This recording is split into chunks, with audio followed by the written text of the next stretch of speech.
They can't all be winners. Welcome to WatchMojo.com, and today we're counting down the top 10 worst video game consoles.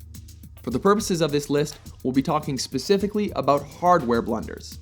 The Xbox 360's Red Ring of Death has been covered, to death, but the 360 was popular and successful despite these flaws. Nothing you're gonna see on this list came close to that. Are we gonna see the games or what? Show me! Number 10, the Magnavox Odyssey.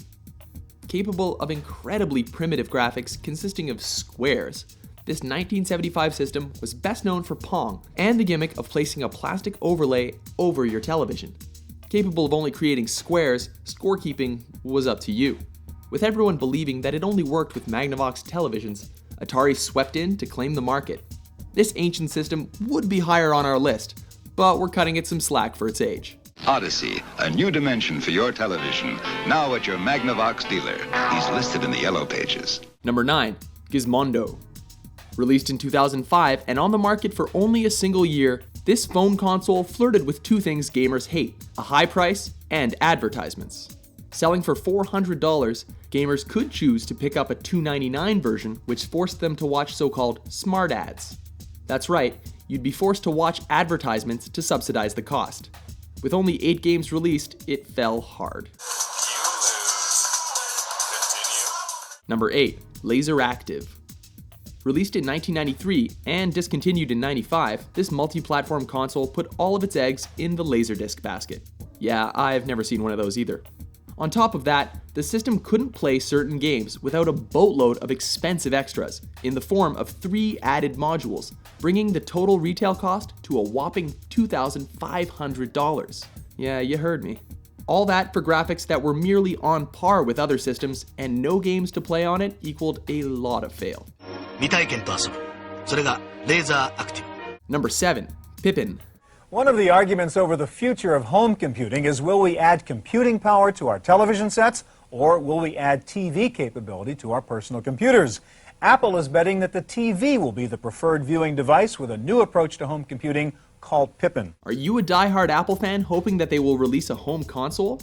Well, it turns out that they've been there and done that. In fact, Apple collaborated with Bandai to bring this to the US market in 1996. A market already dominated by Nintendo. Souring the deal further was a $600 price tag. What would justify such a price? Well, features like a web browser, which they didn't even think was going to be a hit. Wow, for a small box it sure does a lot. Number 6, 3DO Interactive Multiplayer. Presenting 3DO, the most advanced home gaming system in the universe. It's time to put away your toys. This 1994 console not only distanced itself from the idea of fun, but also retained its staggering $700 retail price until the bitter end. And bitter it was. CD-ROMs with interactive movies were just too primitive.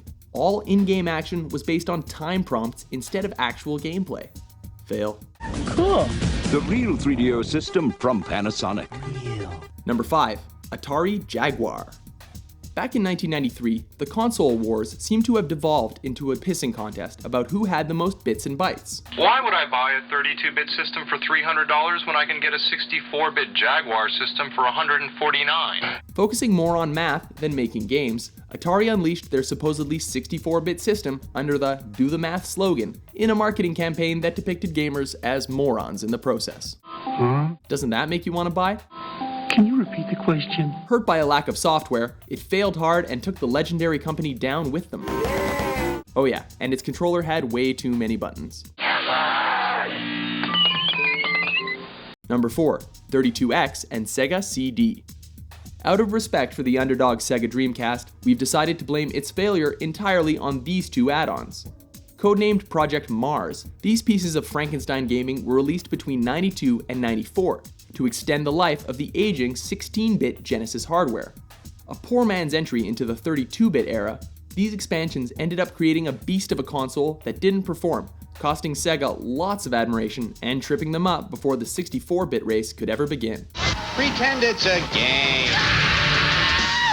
Number 3, N-Gage. Get out and play. Well, that was the slogan for this phone console released back in 2003 to tackle the Game Boy Advance, long before anyone ever started rocking smartphones.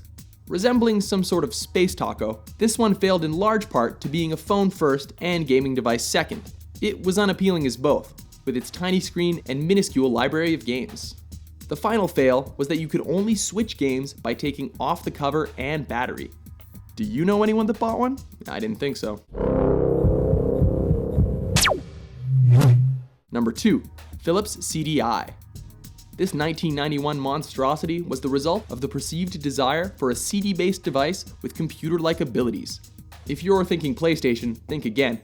Try educational content. In terms of games, it featured absolutely unplayable third-party licensed titles featuring Nintendo mascots. It was quickly outdone by existing consoles and the emerging internet, and was likewise betrayed by its lackluster content, unusable controllers, and ludicrous intro price of $700. Oh, Philips, Phil Hartman, and we still don't get it. Trust me, babe, I know about this CDI stuff. Number 1, Virtual Boy. Virtual Boy. Taking the top dishonor is this piece of collectible tech with a concept far ahead of its time. Released in 1995, Nintendo's pursuit of the third dimension meant sacrificing such basic things as color, non-wireframe 3D graphics, and a proper game library. With gamers forced to submerge themselves into a headgear-bound world of red monochrome, strained eyes, and a stiff neck were all that gamers were ever left with. Virtual Boy. 販売店でぜひお試しください. Agree with our list? Do you have a dent in your bank account from any of these disasters? For more entertaining top 10s, be sure to subscribe to WatchMojo.com. That's all for now. I'm Rich Quattrone, and for all of us here at Zoom, bye-bye.